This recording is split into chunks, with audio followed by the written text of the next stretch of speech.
Hello and thank you for watching the Angry Rooster Creations channel. Today we're taking a look at an assortment of Jinhao Model 82 fountain pens.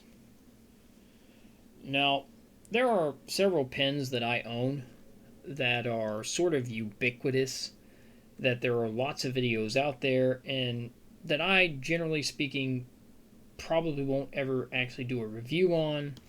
One of those being things like my Lamy Safari here, or I have a Wingsung 601, and a couple other pens that there's plenty of reviews out there on YouTube that I think it doesn't really warrant me doing a review of those pens. This here is a pen model that, generally speaking, should fall into that category, because there are plenty of videos out there on the Jinhao 82. However, I'm going to try to cover this a little differently because not only do I have one outlier here that I have yet to see a video of, so I was kind of wondering what was up with this, which is one of the reasons I bought it, but also I have every single nib option that you can get for this pen, both the ones you can get with the pen and the one that you have to buy after the fact and put into the pen because it doesn't come with the pen, assembled from the factory. Now, one of those nib options is actually in a different pen. This is a Jinhao 992, but it shares the same nib and feed assembly and converter. So the functional bits in these pens are the same. It's just the exterior cap, barrel, section, and so on that are different. So when it comes to you'll see this pen again when it comes to the writing test, because with these pens I have this extra fine here in the yellow pen. This pen has my fine nib. The green pen here has a medium nib, which you will not see these listed, or I have not seen these listed anywhere, with a medium nib, but you can buy the nib and feed assemblies separate in a 3-pack, and you can buy them in extra fine, fine, medium, as you see here, a Fude, which is here. I have the bent Fude nib. And then, like I said, I've got one outlier, and that's the little mini here. So I was not aware of this until very recently when I was looking at some things on AliExpress and just happened to see a picture of this in a listing, and I had to do a double take. Apparently when they introduced these little minis a while back, I saw them and didn't really think that I needed a mini because I like the full-size 82, which I had already had. But when I was perusing on AliExpress, I saw a picture of this version, and I did not know that when they made the minis, they made a hooded nib variant of the 82 mini. So this guy, I have not seen one of these in a video yet. I think perhaps in Inquiring Minds, when he did his video on the mini, he mentioned that it was available in a hooded nib, but that was the only even mention I could find that there was a hooded nib variant of the 82 mini. So as far as I know, this is probably going to be the first, and maybe even for a while, the only video that's going to show one of these guys on YouTube. Now, I will say this, as far as I could tell, because I did a lot of looking, the hooded nib here is only available in the mini, and even then, it's only available in 4 color options, all of which have this vintage ivory cap, vintage ivory hood, vintage ivory infinial here, and the gold hardware. The only thing that's different in the 4 color options is the center of the barrel. You have this slate blue, you have like a hunter green, like a maroon, burgundy red, and a black. Other than that, they're all vintage ivory with gold hardware. And that is a bit important. I'll get to that here in a minute. Or I guess I can get into that right now. So, one of the things that has kind of made these little pins here popular, and I would say a lot of people that are probably watching this video have probably seen other videos on this pin. Things like this cap finial are threaded onto that little brass insert, and things like your end finial on the barrel here is just friction fit. And so you can take the various colors of 82 and you can swap the parts and you can create your own little custom color combinations.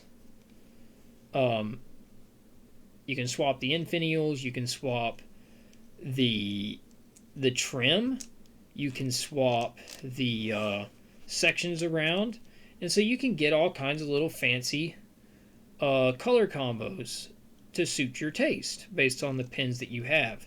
And in fact, when you buy these, not only is there just an almost endless number of color options for these pins, but some of them do come with contrasting colors for cap finials and sections and end finials, etc.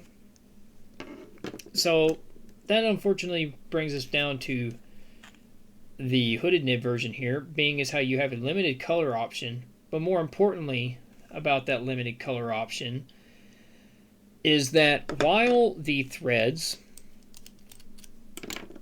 on the sections here are the same, and as you can see,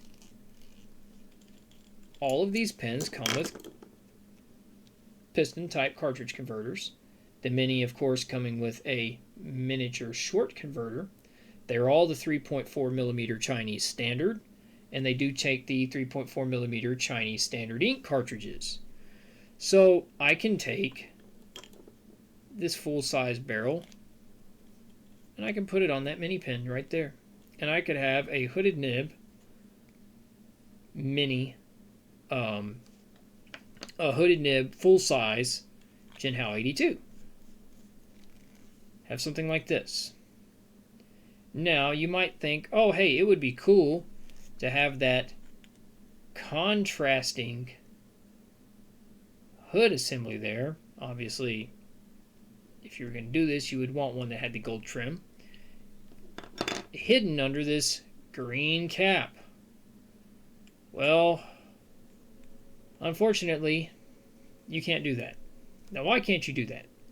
Are the threads on the cap different? Well, no, because this cap threads to this barrel. And as you can see, the cap that came with my hooded pin threads onto that barrel because the threads are the same. Well, what's different? Because you have this standard style number 5 nib, you have a shelf here at the end of the section. When you look down inside the cap, actually I should probably use the yellow cap for this. Yeah, let me do that. Sorry. Should have used that pen because you'll be able to see it better than in that darker plastic here. But when you look down inside the cap on one of these 82s, yeah, now you can see it. If you look down in there, you can see the cap liner. You can see a very distinct shelf and a change in diameter there where that cap liner starts. That's because that shelf where that diameter next down is meant to seal against the front edge of the section here, sealing your nib to prevent dry out. Well, if we look down inside the cap for the hooded nib pin, you'll notice, well, hey, that shelf's not there, that change in diameter. And what you will see if you look down in there, you'll see that there is a cap liner situated a little farther down in, and you'll also see it looks like it's kind of out of round. That's because that cap liner is a softer diameter plastic that's thinner, so that when you take this hooded nib pin and you screw that cap down, that softer flexible cap liner kind of conforms to the shape of that hood and seals the nib. Because as you can see from the top,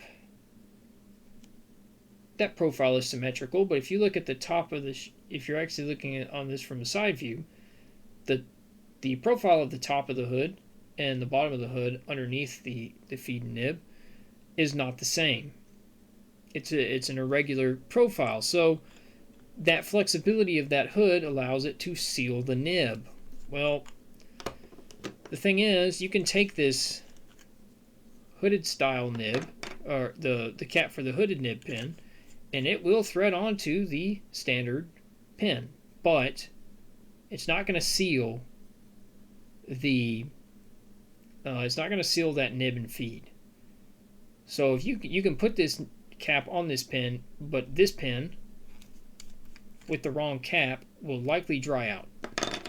And then obviously the hooded nib pin will not go in the standard cap.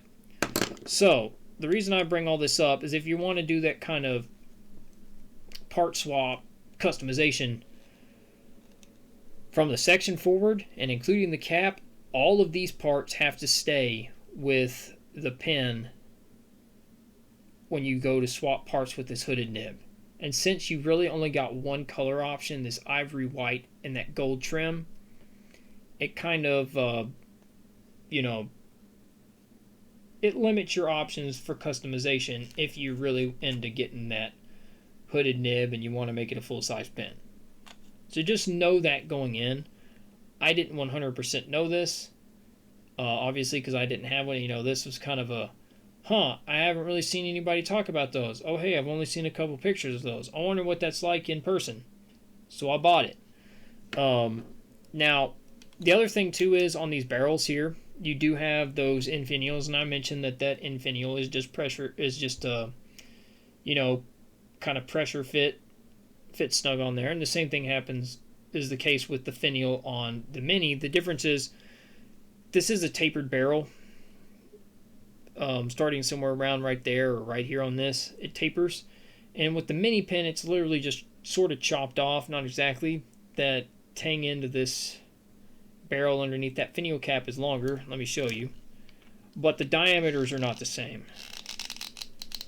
So obviously, you can't take this short cap here and put it onto the Mini barrel. It's not long enough.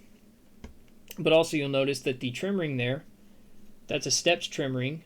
It's a different diameter. And then if you were going to say put this extended infinial from the short barrel, you're like, oh, you'll extend the length of the standard pin. Actually, you won't, because the diameter here is larger. So this is just all kinds of loosey-goosey. So if you're going to swap barrels, you have to swap the entire barrel. Those infinials between the Minis and the standard are not interchangeable whatsoever. So just understand that. So, you know, that's really, that's not, is that a deal breaker? No. But if you want to customize the hooded nib version of this pin and make a full length 82 with a hooded nib, your options for customization and all are going to be limited. And now, before we go into the writing test, just a real quick thing I want to say about this too is on the construction on these. If you've ever seen any of the other hooded nib Jinhao pins, I have two. I have a 86 here, and I've got a 911, which I've done a video on. And then you have like the 51A, and there's a few others. I don't know all the model numbers for their hooded nibs. But like all of them, unfortunately, it is a little bit sad that the hood is glued to the section. There are ways that you can go about freeing that up and removing that hood, ways to, you know, loosen that glue joint, take the hood off so you can completely disassemble the pin. But it does mean that the hooded nib versions of these pins are going to be a little harder to clean and flush. When I have a hooded nib pin like this, I prefer to just always keep it inked with the same ink. That way, when I do need to flush and clean the pin, if there's any residual ink inside the hood or feed that I can't flush completely out, I don't have to worry about colors mixing and all kinds of funky stuff happening when I go to re-ink the pin. You know, obviously with with the standard number 5 style nib, that's not really a problem, because as I sort of showed before, not only do these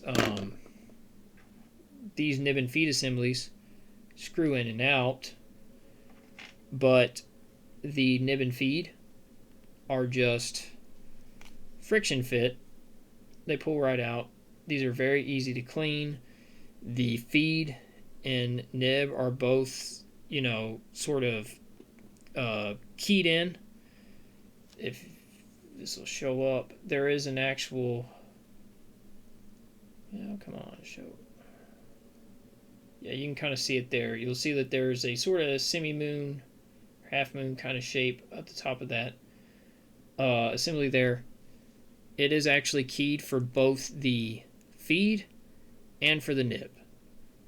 So if you go to put this together and it's hard to put together, you've got it oriented wrong, just spin it till it fits. You know, don't try to cram a square peg in a round hole. It's got a one way it's made to go in there. It goes in there, it seats to the proper depth. You can't over insert it or anything like that. You know, it just pull them out, wash them, clean it, flush it, you know, let it dry off, and then push them back together. That's all there is to it. It's a very easy to clean and maintain. So, you know, these are pretty simple and easy to tinker with and keep clean and keep inked and all that. Now, I've pretty much gone through, I think, all of the, you know, the technical parts, except for, I guess I'll mention a thing about the length.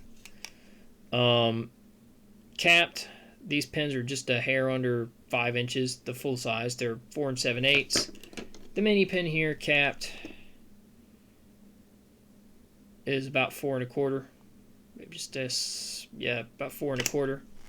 Uncapped, the mini pin, I believe, is about 3 3/4. Yep, it's 3 3/4. Very short. You know, I have medium large hands. Generally wear a size large glove, and you know, I could technically write with this unposted, but I would definitely not elect to do that. The mini here is definitely a pen that is meant to be written with while posted. When it is posted, it, I believe, is just slightly shorter than a Lamy Safari unposted. So, as a frame of reference, I think a lot of people are probably familiar with this pen, and that kind of gives you an idea of how long that is. It's just a hair under 5 inches. I think it's about 4 7/8. Let's see here. Nope, scratch that, I'm wrong. It's pretty much right on 5 inches. The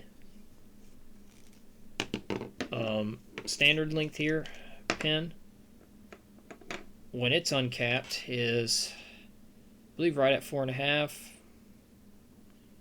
4 7/16 actually. And then capped, it is just a hair over 5 1/2 inches. Like I said, comparing it back against the Lamy Safari, it's about probably about 5/8 of an inch shorter than the Lamy Safari uncapped and unposted. Like I said, I'm kind of medium to large hand, wear a size large glove. I can write with this unposted. It's still resting on the back of my hand. It's not within, you know, beyond the web of my hand. If you have larger hands, like you wear an extra large glove, you're probably going to find this pen too small for you. So I'd say most people are going to want to post this. Cap is lightweight, doesn't backweight the pen at all, doesn't shift the balance. It's not awkward in any way, shape, or form when the pen is posted. I've written with it both ways. This is a pen I usually post, and most of the time I'm the kind of person that doesn't really post pens that often, so if that says anything. But yeah, I find these to be comfortable pens to write with myself personally. I think most people will.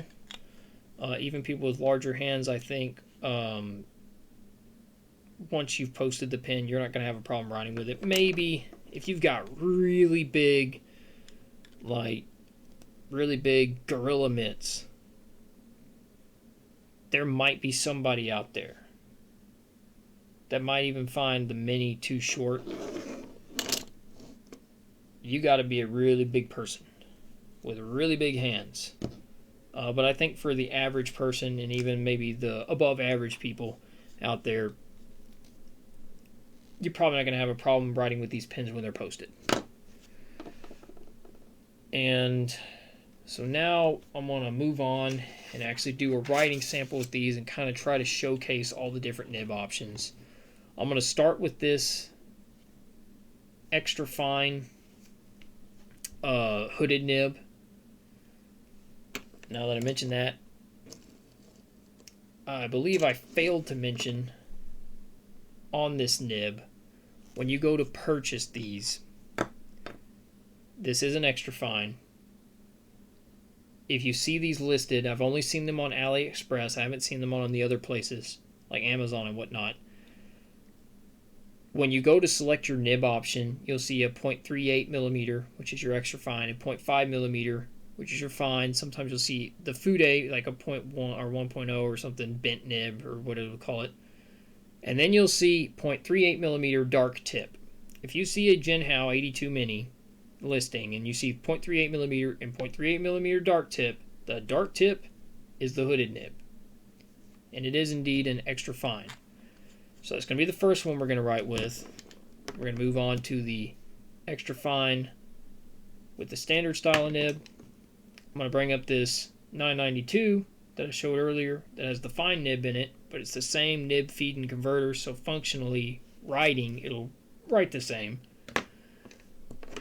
We'll move on to the medium and the green pen here and finish up with the Fude pen. So this mini here is inked with Noodler's Dostoyevsky.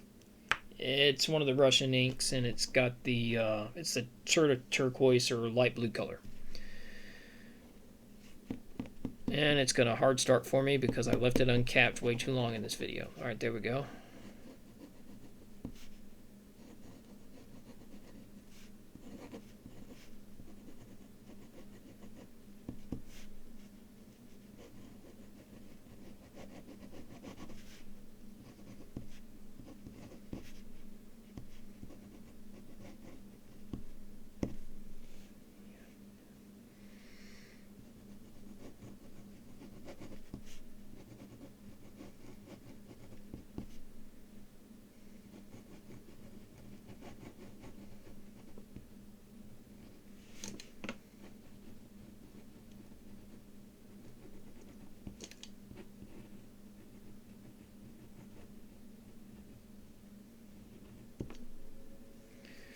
Alright, now I'm going to do some vertical lines here without adding any pressure, and I'm going to kind of maybe try to push on it a little bit here on these horizontal strokes to see if I can coax some line variation, which I don't expect to see. Try to do a little bit of reverse writing. Very scratchy, very dry, barely even writing at all in reverse. Kind of do a little bit of scrub here to see how wet it is. It's not too wet.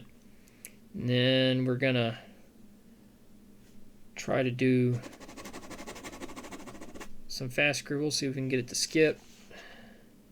It kept up pretty good.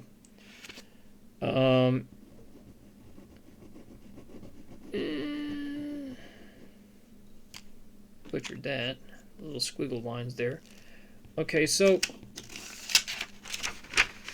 for an extra fine, it's not really scratchy or anything on my particular pen. Come on, there we go. It's not scratchy. It didn't really hang the paper or want to pull any fibers out. There's no like burrs or misaligned tines, at least on my version. You know, I've only got one example of this particular nib, but I have other hooded nib Jinhaos, and generally speaking, they've all kind of performed the same. They're, you know, it's not like writing with a nail, unless you try to reverse write with this one.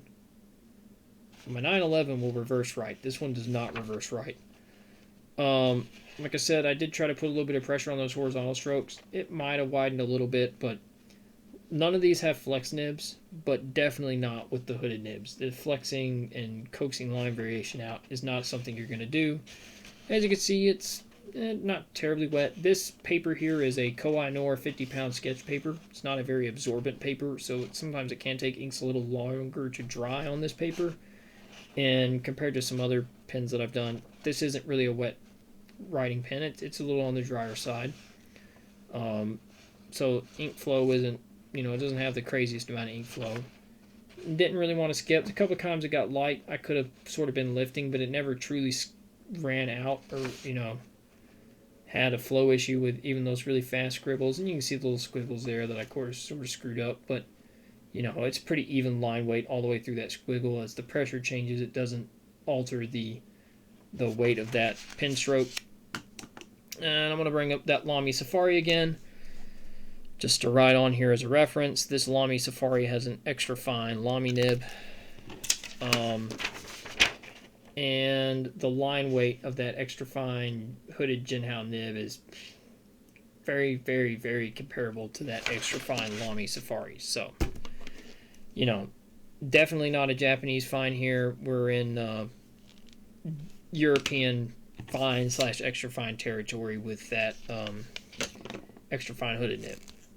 Now I'm going to move on to the extra fine. And this yellow pen, it's inked with Noodler's Polar Brown.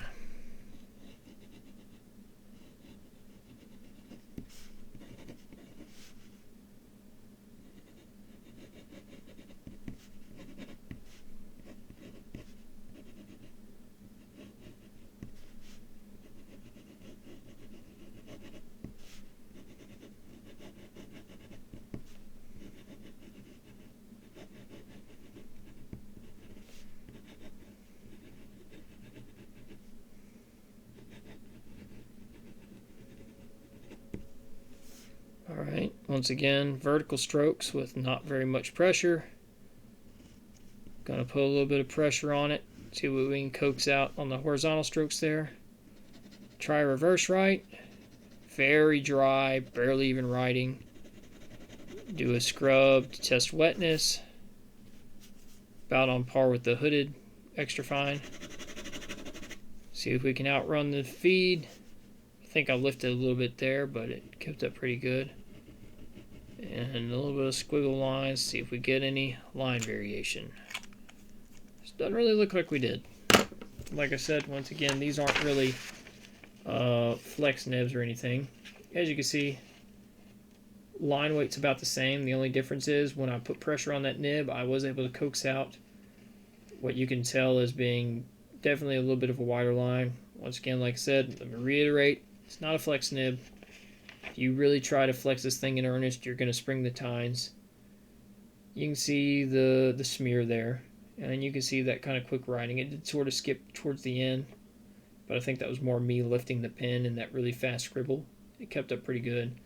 And there's the sort of squiggle lines, and you can see there's no real line variation as far as line weight as the pressure changes going through those sort of S-curves there. And comparing it back up again, you can see that on the page, the line weight's about similar to that Lamy up here. So, now I'm going to move on to the fine nib, which, once again, is not in an 82, it's in a 992, but the actual functional bits, converter, feed, nib are the same as what you would find in these 82s. So, this one has Noodler's Legal Blue in it.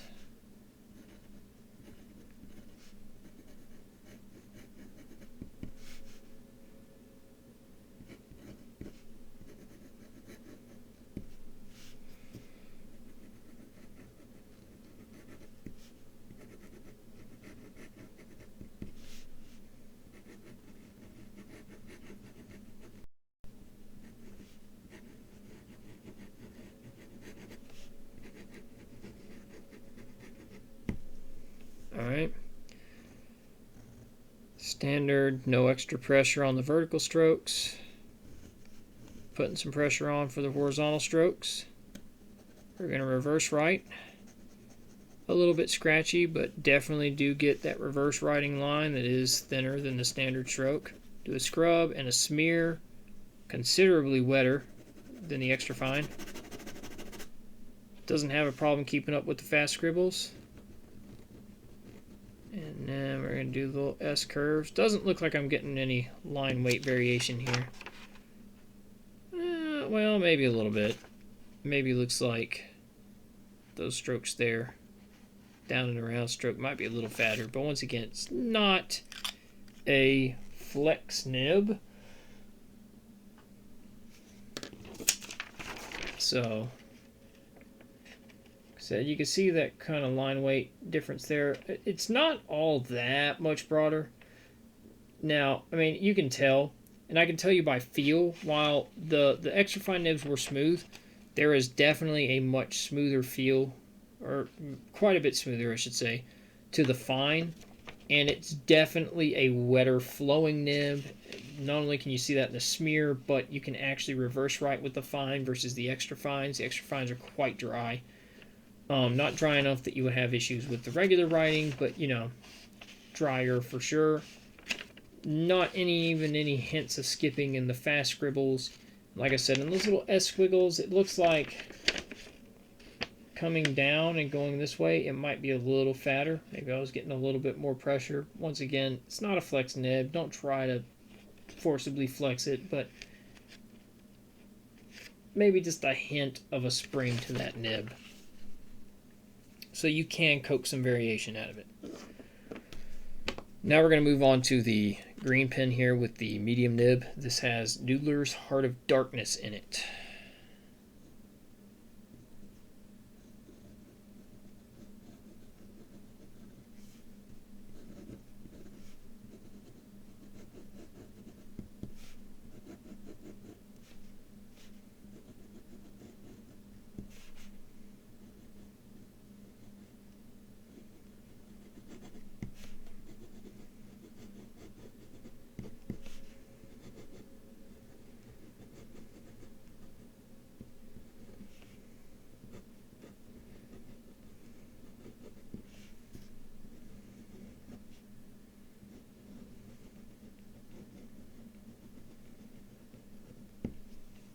Alright, standard weight strokes without extra pressure on vertical, giving it some pressure on the horizontal. Gonna do a reverse write. Reverse write's fine, and it has a thicker reverse writing line. Do a scrub and a smear, pretty wet. Fast scribbles, no problem keeping up there, and do the S squiggles, and I'm not really seeing any changes in line weight right there with the S squiggle. So pull this up, kind of give a look at it. Now you can see, based on the way that ink sort of feathering out at the end, this is a more aggressive ink. This is a polar ink. You can see the difference in the line weight.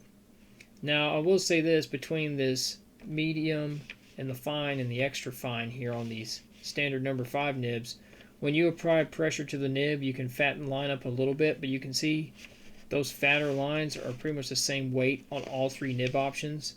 The only real difference is the actual size of the just normal line that they normally put down and the wetness of the nib. So there's not a whole lot of difference in the size between the extra fine and the fine, but the wetness changes and the flow of the ink changes. Now on this medium, once again, that reverse nib writing, it works just fine. Still a little bit thinner. Actually, that reverse nib writing on the medium is probably about on par with the standard line you get from the extra fine. And, you know, it is thicker than that fine in reverse. Flow is much wetter on this. You can also see that based on how much, sure, we got some blotting and feathering at the end of the letters. It was putting down more ink. Absolutely no problem with the fast scribbles keeping up to prevent skipping. Like I said as I was writing, with those squiggles, as changing pressure through that kind of S curves, it didn't coax any line weight variation in there, because once again, not really a flex nib at all. Um, but those are all the standard nib options. Now, I will reiterate, um, these are available with an extra fine, a fine, and a fude in the number 5s.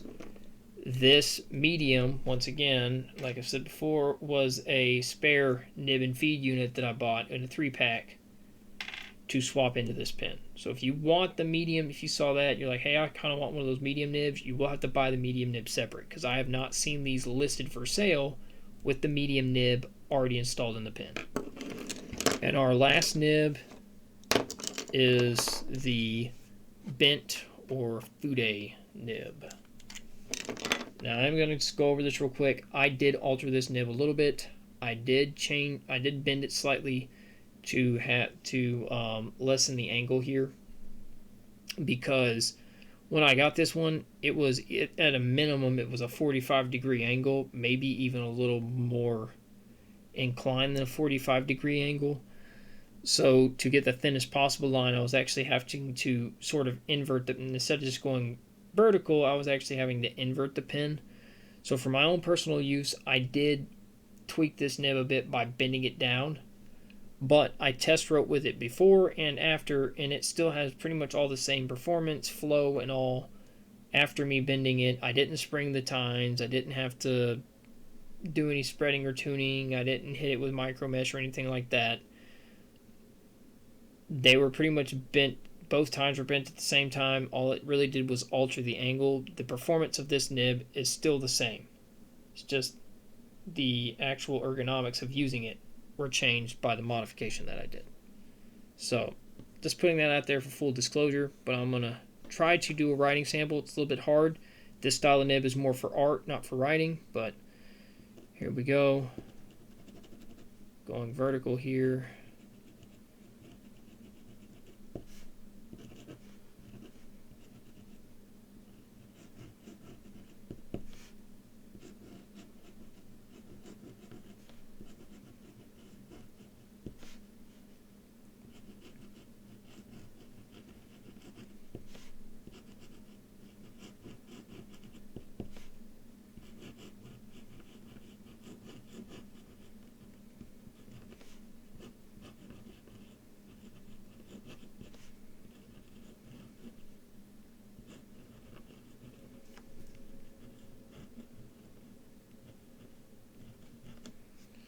Alright, and then we're gonna, now when I go to do my lines here, I'm not going to try to push on this to flex it like I did with the others to get a fat line. I'm going to start vertical, and as I go across, I'm going to progressively, change the angle of the pen to coax out the line variation that you get with this fude nib. So I'll try to start with as thin a line as I can get, or about as thin a line I can get, and then progressively change my angle to get broader and broader strokes.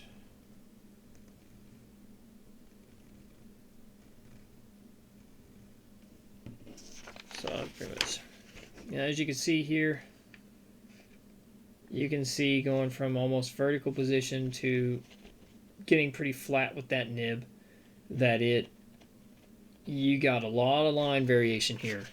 Now, I don't know if you can see from the sheen on that paper, that ink is still wet for the most part.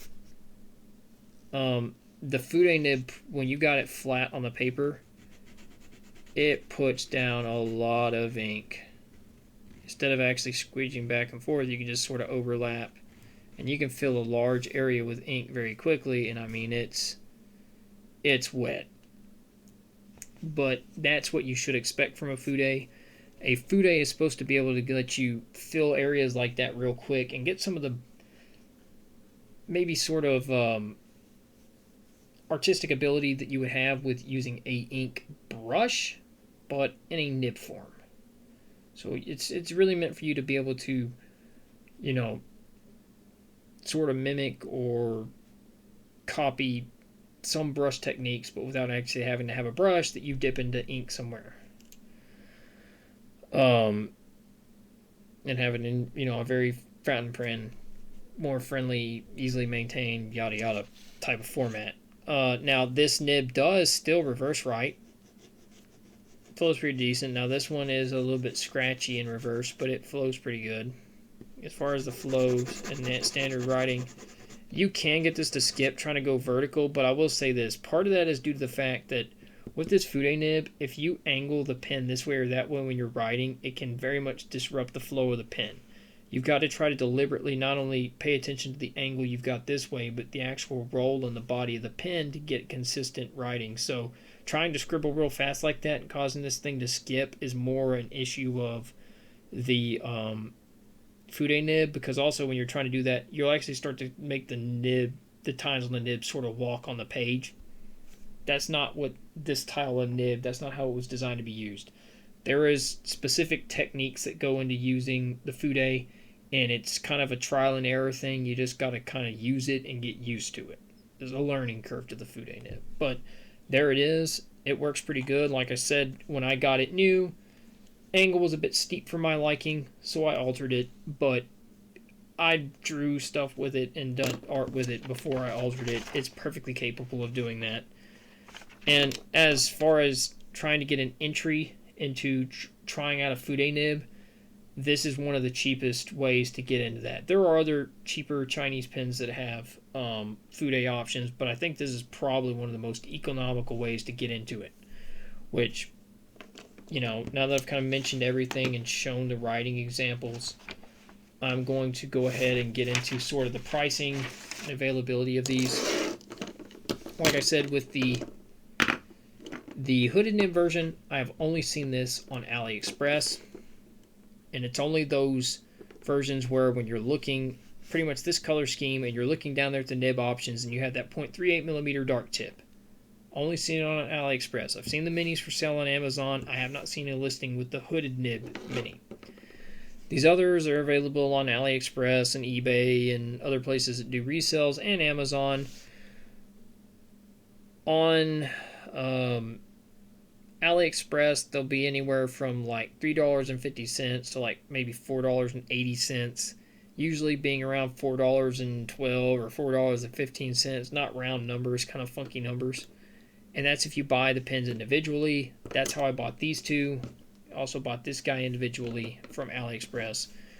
This Fude was the first 82 that I bought, and it was one of my early fountain pen purchases. I mean, I'd kind of had, I think I bought it after I had my Lamy Safari. Like I said, I mostly bought this one originally because I was trying to find a affordable option to try out a Fude nib. Then decided I liked it and then ended up buying other pens. And there's been several times I've added more of these to my carts, decided not to add them onto orders. So if I didn't have more restraint, I would have a much larger collection of 82s because I've kind of looked at several different of the colors because, like I said before, there is like every color of the rainbow in the 82s. Transparent demonstrators, translucent opaque with glitter, you know, solid colors, etc. But if you get them on the AliExpress, usually between $3.50 to $4.50. If you get them individually on Amazon, when I bought this one, it was like $7. Now they're up to like $8.50, $9, depending on the listing by themselves.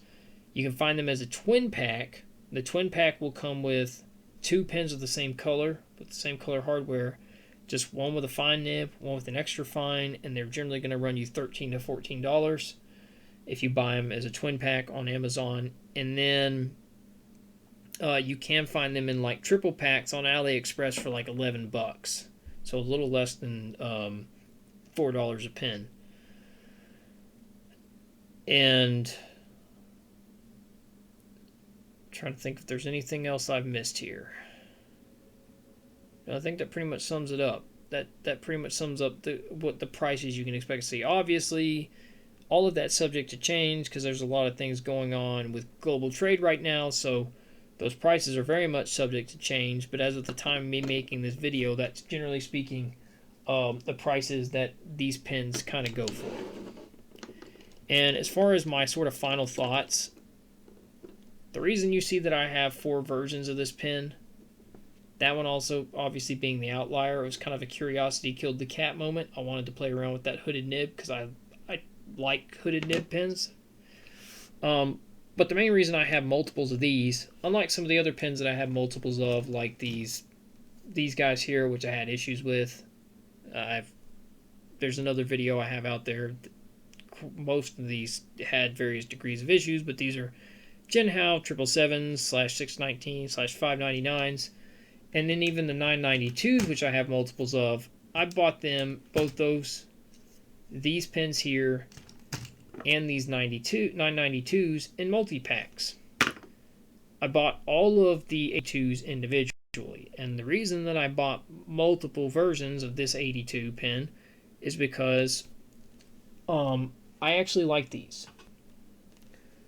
I have had no issues with these pins drying out. The caps seal very well on all of them. Of course, this one yet to be seen. It's new to me, but these others, the caps don't dry out. They write good. They're very easy to clean if you want to change ink colors. Obviously, this guy's an outlier, but on the standards, they're very easy to clean if you need to change ink colors, because everything's just friction fit. The nib feed assembly screws out. You know, those nib and feeds, you get like 3 of these for $9, and you can pick between extra fine, fine, medium, or a bent nib. So you've got 4 different nib options there. They're cheap. In fact, there's a couple of these, not necessarily in these, but in some of the ones that I had in these 992s, where I actually, you know, experimented with like making some homemade italic nibs and all kinds of stuff, because they're cheap. You know, those nibs are really cheap. They're easy to get replacements. If you want to play around with trying to do some custom grinding or something and you mess one up, okay, you know, $3 you can get a replacement. Not a big issue. And just the overall quality of the pen, the working of the pens. Like I said, this one, before I did this review, had been sitting for several months with the ink in it, and I did prime the nib. You know, took the barrel off, used the piston to sort of advance ink into the feed, and then scribbled on a scratch sheet. And even after sitting for like 3.5 months of not really being used with this particular pen, you know, it had a little bit of a hard start, but then once it started writing, it wrote. It didn't completely dry out, considering I've had pens that have dried out in about a week's time before. You know, I haven't had any problems with these. All of my experiences so far with my 82s that I own have been good. And considering the price of these, I think that as far as like the budget Chinese pens that are out there, you know, especially once you consider this thing does, all of these come with converters. They're ready for bottled ink as soon as you get them. And none of these, except for the Fude, which I changed the angle of that nib on for my own personal preference, I haven't had to tune any of these nibs on the ones that I had. And this includes the 992s. I haven't had to micro mesh any nibs. I haven't had to adjust the tines, monkey with opening feed channels. They feed and flow ink, and they write, and they do what they're supposed to for a very low price. And honestly, even if some reason, you know, with the way things are going, the AliExpress, you can't get it off the AliExpress, you had to pay the $8 on Amazon, while I would prefer to pay the lower price, I personally think this is worth it.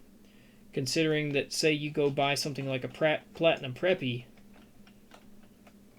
which, not to disparage the Preppy's a good pen, it's got a good nib on it, but the Preppy's like $6 to $7, and then depending on where you get that Platinum converter, which I'm going to be honest, you can see it in there, I bought my Platinum converter, they can be as much as $11.